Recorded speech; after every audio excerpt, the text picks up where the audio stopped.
I will be brutally honest. Ain't nothing but being brutally honest. Coming at you with another video.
Ladies and gentlemen, let's welcome Ryan G Hensley, man. How's it going, bro? Good, man. Glad to be here. Thanks for having me on, dude. Oh, anytime, bro. Perfect timing. I guess we just had a little delay, but we're good. Yeah, man. Sorry about that. My schedule. I need to do a better job of maintaining my schedule. I didn't have it all written down, so I apologize. Oh, it's all good, bro. It's all good. Things happen, but that's either here or then, man. I know about this game, bro. A lot of pressure on Brock Purdy, man. But I know you had different opinions in the early part of Brock Purdy. What's your thoughts of him now? Honestly, my opinions really haven't changed. I don't think about Brock Purdy. When I first saw Brock, they haven't really changed, honestly. So when I first saw Brock Purdy in training camp and in preseason last year, coming into 2022 season, I said I'm intrigued by Brock Purdy. He seems like a playmaker to me, and I'm still intrigued by him, and he still seems like a playmaker by me. The whole dink and dunk thing, I think that's probably what you're referring to. That was probably the wrong word of description for him. But what I really meant when I was talking about the dink and dunk stuff is I just don't think he had like great arm talent. I still don't think he has great arm talent. Now, is it good enough to win with the 49ers? Sure, absolutely. So I would say I was wrong with the definition of dink and dunk, but what I meant by that was that I just don't think he has good arm talent. And I still don't think he does. That hasn't really changed for me, but I think I was wrong for saying the words dink and dunk because that set people off and they got all sensitive about it. But really, what I meant was his arm strength isn't that great. Now, what I was wrong about was how much that would affect him. It doesn't seem like it's affecting him, and he's able to do what he's doing regardless. So in that aspect, I was wrong, but it hasn't really changed. The only thing that's changed is how much that would affect him, I would say. But my overall evaluation of Brock Purdy, I think, is still exactly what I've been thought of him. And what he's doing is remarkable. He's breaking records left and right. And if he continues to do this, he could develop into a really, really good quarterback. And I think he is a good quarterback right now. Is he elite? I'm not ready to do that yet. We'll see. I need more time. But overall, he's doing a fantastic job. I mean, at least you stay in that lane. What you're saying, you're admitting when you're wrong, and I kind of say the same thing too. But like, I think he's more of a system quarterback, and that's not a knock on Brock. But when he does a good job on the offense, man, there's nothing wrong with executing because we've had quarterbacks like C.J. Beathard, Nick Mullins, and those guys haven't succeeded under Shanahan's offense. I mean, there's other previous quarterbacks, but what's wrong with him being great on the system? You know what I mean? Yeah, I mean, right now he is a system quarterback. He's a young quarterback, but it doesn't mean he can't develop into it. I think he's going to become an elite franchise quarterback. If I had to bet money on it, I would probably say no, to be honest. But I think what he's doing right now is great. It's fantastic. It's perfect for Kyle and his scheme. So I'm enjoying the ride. Yeah. Yeah, for sure. So how did you feel about the Chase Young trade? Did you really feel like that was necessary, or did you really think we needed a secondary help the most? Well, I definitely thought the secondary was the biggest need, but Chase Young at that price for that, third round pick for like $600,000 a year, that's a no brainer. So I think it was a great pickup by the 49ers, but was it a priority? No. I mean, the priority for this team has been an additional corner as well as offensive line. Now it's hard to pick up an offensive line in the trade during the middle of the season, so I didn't think that was realistically going to happen. But Chase Young is a great pickup. I mean, him and Nick Bosa on the edges that's hard to stop. So I think for the value, third round pick, a comp pick, and for what they're paying him, no brainer at all. I think that was great, and it showed last week against the Jags. Yeah, we were lacking getting to the quarterback those previous games. That's where Kirk Cousins and Joe Burrow had some time. I mean that's just what was the issue. But I can say a little bit of the secondary could be the problem also. But we'll see. Maybe we can at least try to move Lenore back to his original spot where he was really good at, instead of having Abry Thomas out there. But I think Womack's going to return pretty soon, so maybe we get a look at him at the slot. I think it's going to be week by week, even play by play for the 49ers of who they're putting out there. It was nice to see them take Isaiah Oliver out, who hasn't done a great job in coverage. Now, there might be some matches for him in the future, like a bigger, slower. Like, for instance, if the 49ers defense was playing the 49ers offense, I think Isaiah Oliver would do a fantastic job against Juwan Jennings. So if the 49ers play players like a Juwan Jennings type player that's in the slot, I think Isaiah Oliver will do a tremendous job. But in other situations, he's not the guy you want out, though. They're short, quick dudes. You need somebody else in there. And I think Wilkes did a great job popping Ambry in there for this last game. But I think, again, it's going to be week by week, even play by play, matchup by matchup decision for Wilkes. And he's just got to make sure he's got the right guy out there at the right time. Yeah, it has to make a difference with the matchup wise. I mean, I guess for Abry Thomas's matchup, it did fit pretty well for him because he did enough. He made a turnover off that fumble recovery. I mean, he did his part on limiting the production out of the big receivers. I mean, the only one that didn't do so much was Lenore getting beat by Kirk, which I already expected it. Like I said, if anybody's going to have a field day, I think Kirk will probably be the guy. And I told some guys, man, if you want to start somebody this week, go play Christian Kirk for this week. Yeah, he's on my fantasy team, and it's already so. Yeah, no, I know Kirk is. I mean, he's remarkable. He has a ton of in college. He was just ridiculous. He's really good, and that was the key. Like if they were going to throw Isaiah Oliver out there on Christian Kirk, it was going to be a long day for the 49ers. Luckily, they saw that ahead of time, and they made the personnel changes to do that. In regards to Ambry Thomas, I think he did good, but the key was that the 49ers were able to get after the quarterback quickly. Now, when you go against a team like the Eagles, who has a great offensive line that might be able to slow down this defensive pass rush, that's when you might see Ambry struggle a lot more. And so that's my concerns moving forward against teams that have good offensive lines, that have good protection for their quarterback, and the defense isn't able to get there so quickly, and these receivers have more time. Can Ambry Thomas hang in those situations? That's my concern about Ambry moving forward. Yeah, and like you said, it can be switched to another starter because you said it goes by matchup. Like the following week, Oliver could be playing against a slower slot receiver, like you said. So one of those guys. But hopefully when we see Womack and Luter out there, which I'm hearing good progress about, like those guys are going to be huge contributors at some point. So I feel like that's important to have depth. I mean, there was a lot of the trade deadline that we were in the discussion to get Jalen Johnson, but I think the Bears were asking for too much, like a first-round pick for a guy who's barely decent. Yeah, the 49ers were trying to get a corner. That much I have heard. So I know they were trying to. It just wasn't able to work out. And you got to understand that. We'll see what happens with Luter.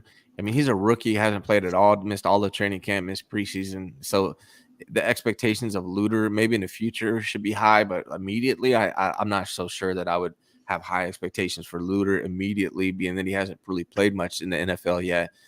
Womack, I really like Womack. He's a playmaker. He's quick, kind of a smaller dude, though, so I'm not sure what we can expect out of Womack. But from what I've seen from him in the limited time he has been able to play and get on the field, I was encouraged. So maybe we'll see something from Womack this year.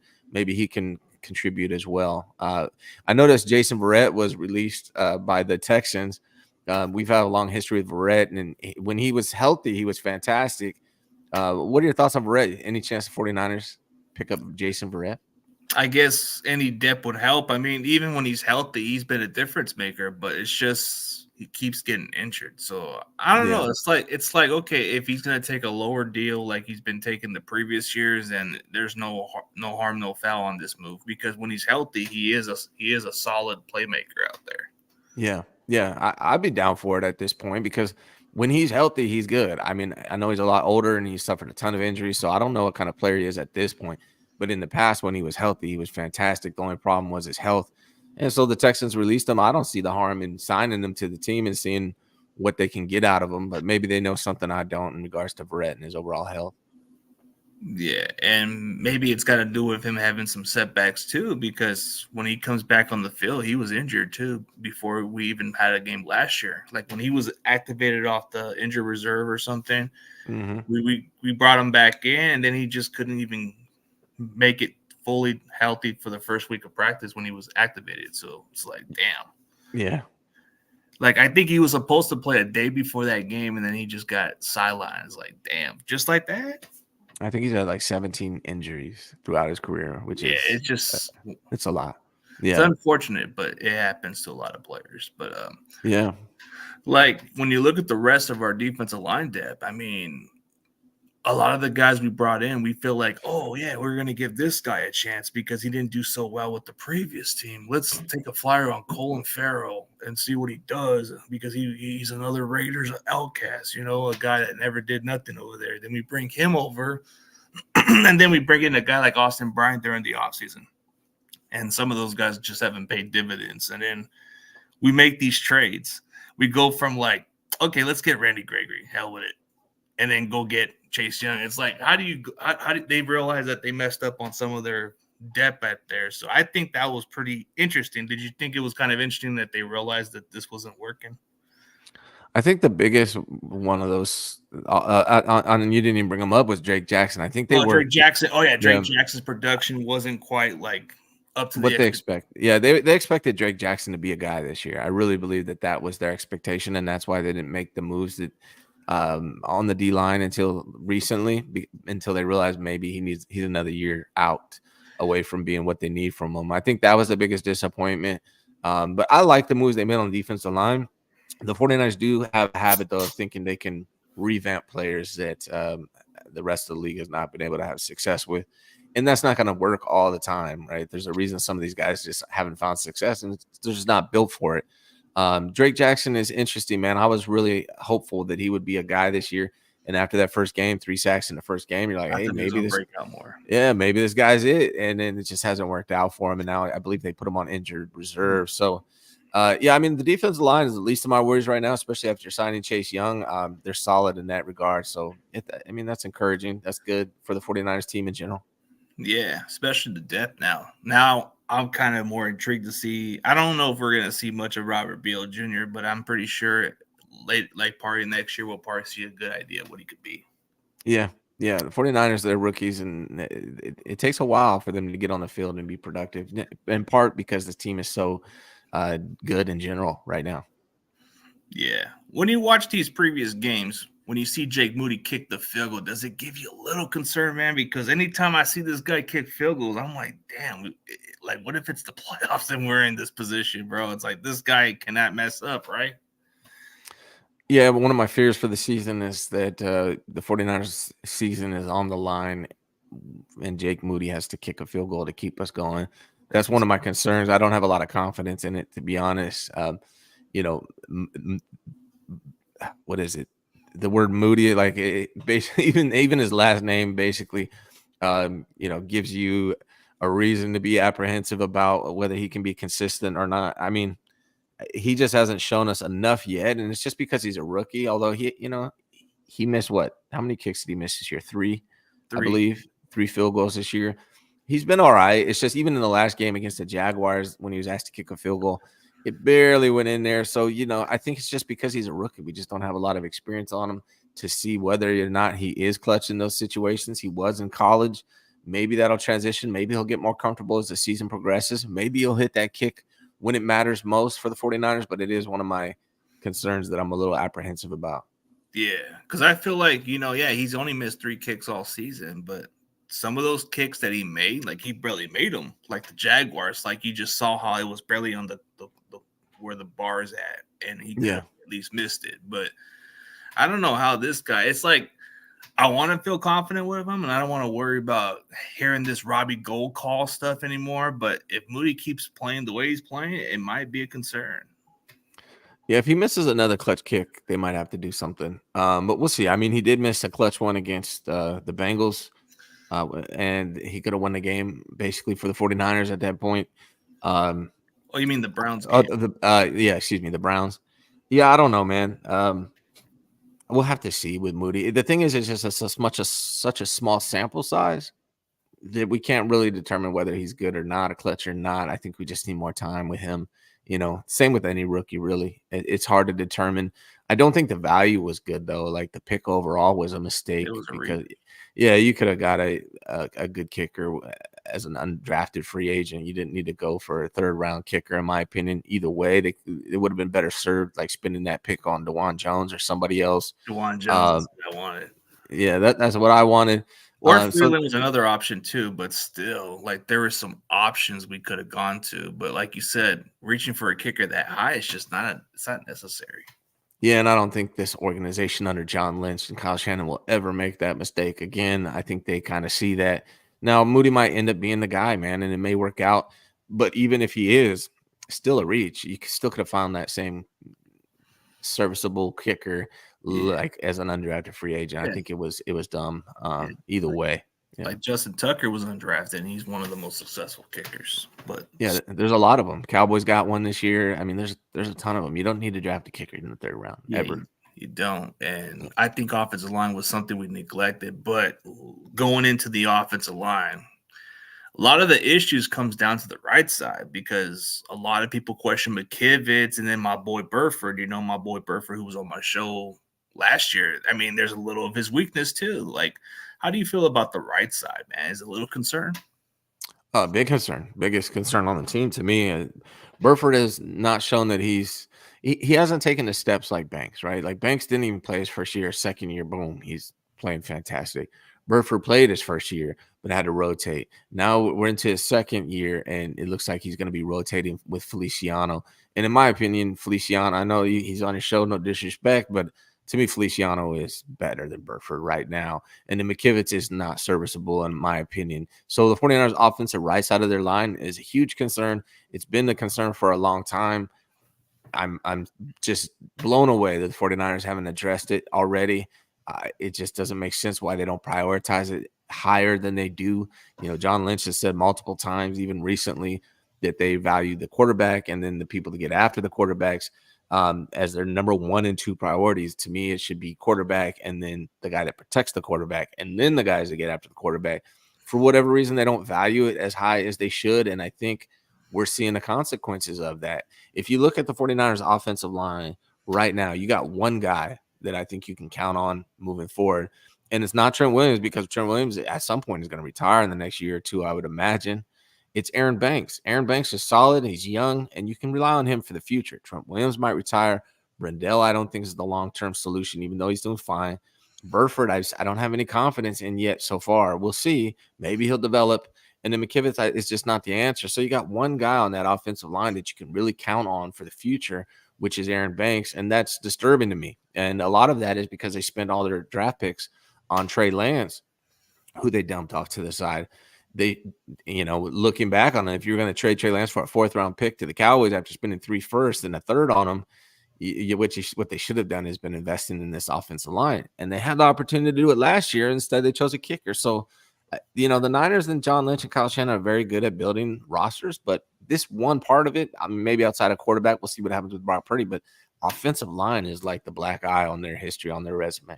Yeah, it is. I mean, Colt McKivitz, he's a little better than McGlinchey when it comes to the areas, but it's not even like, doesn't make a huge difference as far as like the blocking and the way he plays. He gets beat all the time. But Burford, it's like, what happened to Burford his rookie year? He was solid, and now he's just looking like I guess he's having them sophomore slumps and all that stuff. And then, like you said, Jake Brendel, I'm not really sold on the guy. I think he's just only good because of the way we have our offensive line, or else he would just be nothing else. He's like serviceable. He's okay, but he's not the long-term answer, in my opinion. Yeah, he is. And then Aaron Banks, that's somebody you can build your offensive line with. I think he would be the guy would have to retain long term in the future. Like you said, Trent Williams, he's not going to be the future for too long. But I think when it comes to next year's draft, we better invest in offensive tackle. I would double that, if I'm being honest. Double, and it would be important. Yeah, they have to. They have to. I mean, they have no choice at this point. They have to invest in offensive line. Said it last year, said it the year before that, and I mean, hopefully they realize that and they do it this year. They really need a right tackle. They need Trent Williams left tackle replacement. They got to get a center for the future. And if Burford doesn't work out, they're gonna have to figure out that right guard spot too. Yeah, they got other options for that too. So yeah, with John Feliciano, you kind of could see him rotating with Burford or replace him at this point. Like I can see why, because even when Banks wasn't out there against the Jags, Feliciano kind of he still made it look like Banks didn't even left the field. Yeah, Feliciano to me was I knew when we got him that he was one of the best 5 linemen on this team. I said it, like, go look at my Twitter history. As soon as we got him, I'm like, this guy's one of the top best 5 linemen on this team, and it's kind of surprising that he hasn't seen the field that much until now. So they absolutely have to insert him. It sounds like to me what they're going to do is the same thing they did with Burford last year, is rotate him in at right guard. And to me, I think that's kind of it's a little like you're not all the way in there. I feel like you just put Feliciano in there, and then you figure out something at right tackle, whether it's McKivitz, whether it's popping Burford outside, or whether you give Jalen Moore a shot at right tackle. But to me, the biggest weakness on the 49ers is this offensive line on the right side. And I think with Feliciano in there, they're better. Now the question is, what do you do at right tackle? I think that's a good question because when Burford was playing in college, he did play right tackle at that spot. So I don't think it would be that difficult of a transition, but he did play both spots. But I think for guard, I think he's more better as a tackle at this point. I think if you want to put Feliciano at that spot, you can just have him flipped over to the right tackle instead. I think that's his natural position. I'd like to see it. I'd also like to see Jalen Moore, who did a good job filling in for Trent Williams. I'd like to see him give it a shot on the right tackle. I know he's played left a majority of the time, but I think he's taking 50 snaps or so at the right tackle spot. So I'd like to see him get a shot. I just don't think Colton McKivitz is the answer. And we got this Philly game coming up. And the 49ers, they got to make sure they got that line sewed up. And Feliciano, what I do know is Feliciano is one of the best 5 linemen on this team, probably one of the best. I honestly think he's after Trent Williams and Banks, Feliciano is your 3rd best offensive lineman on this team. I think he's better than Brindell, and I think he's better than Burford. I think he's better than McKivitz. And it's surprising me that it took so long for them to do this, but I think that is an absolute thing they need to do before this Eagle game. Yeah, because you want to make sure you've built that line to protect over that Eagles defensive line because they're good in the trenches. And I've always thought Feliciano was a better player. Like I thought he was just way better than Brendo and even like you said, Burford in some ways. I mean, even with McKivitz also, but it took this team so long to realize like if they weren't like I don't know why. Like McKivitz is solid, but not good. He's just not like I would say as far as him being a pass blocker, it's okay. As far as him replacing what McGlinchey did, it's not much of a drop off. It's the same exact player, but just a little bit better, a little bit. Yeah, I think McGlinchey might be better in the run game. I think just McKivitz is a little bit of an improvement in the passing game, but not much, right? Not much. Not to where it's like good at all. And the thing with the Feliciano is he's played every single position but right tackle in his career. He can play every position: left tackle, left guard, center, right guard. He's just never played right tackle before. But what I do know is he's one of the best offensive linemen on this team, and they got to find a way to get him in there and then figure out that right tackle spot. But at this point in the season, it's kind of tough. And then what do? You roll with McKivitz, keep him there? Do you pop Burford out? That's kind of tough to ask him to do at this point. Or do you pop Jalen Moore in there, who's pretty much played left tackle? I don't know. It's just frustrating because the Eagles D-line is going to get after Brock Purdy like they did last year. And I don't know if the Niners are going to be ready from a protection standpoint. Hopefully they will. Yeah, hopefully. But I guess McKivitz, he should be playing this week because I think under the circumstances, I think he was injured with an ankle, but I think he's been limited in day-to-day. But there's been talks maybe we can play Jalen Moore. But that's either here or then. Even they're even discussing about Matt Pryor also. Like, man, this is the last guy we want on the football field. Yeah, Matt Pryor's not it. I'd rather go with Il Manning over Matt Pryor. Il Manning's still on the squad, right? Yeah, he's on our practice squad. We just added him like a month ago or something. Yeah, I like Il Manning, man. He's better than Pryor to me. I don't understand it. Even Nick Sakelj, they have a lot of faith in, and I never saw what they saw in him either. And he's out with torn biceps now. So the offensive line is the biggest concern. It was the biggest concern coming into the season, and it still is. Oh yeah, it is definitely. Like now, you kind of want to figure who's going to be those other backups that you could rely to. I mean, Zakel was just mostly a backup reserve, but now you have to go look for another one. Now the question is, do we go pick up one in free agency? Like, let's get a guy like Lyle Collins, AJ Can, or do we go in our practice squad, like go for Il Manning, like you just said? Those are candidates, so we have to find at least another offensive lineman to replace. But I'm intrigued by it because maybe we get a chance to see Manning out there in case injuries happen. I like what I saw from Il Manning in the preseason, so hopefully it's him. In my opinion, that's what I'd like to see. Yeah, and at one point I really liked Jason Poole, but I guess he's out of the lead now. But he was like undersized, but I guess he just didn't get better with it. Yeah, I saw him as a potential center in the future, but they never really gave him chances at center. They had him playing guard, but like with his size, I feel like you got to play center. And what I saw from him was great, so I'm not sure. I do trust Forrester to make the right decisions at offensive line in general. He's a good coach. He gets the most out of these guys. But what I would like to see is the 49ers give him some more talent to work with. Oh, yeah, absolutely. So when you think about the rest of our depth chart, I mean, I feel like our linebackers are pretty deep. But, like, I like our young talent, but I think we're not going to expect a lot. Like, Deep Winters is probably the only linebacker who's probably going to get more playing time at some point. But I wanted to see more of Jalen Graham, man. But I don't think he'll play much snaps this season. Yeah, linebacker is another position I don't have any concerns when it comes to 49ers. D-line linebacker. The 49ers have proven for over a decade now that they know what they're doing at the linebacker spot. So they have talent there. They have depth there. They're good. I'm 100% solid on linebacker. No questions, no reservations, no worries. Yeah, for sure. Hey, let's get a hello to the people in the chat for a little bit. Let's see, Crazy Juice. And then we got your favorite boy, Chardell. Oh, is this Chardell? Yeah. You know what? There's a guy impersonating Chardell who hates me. Who?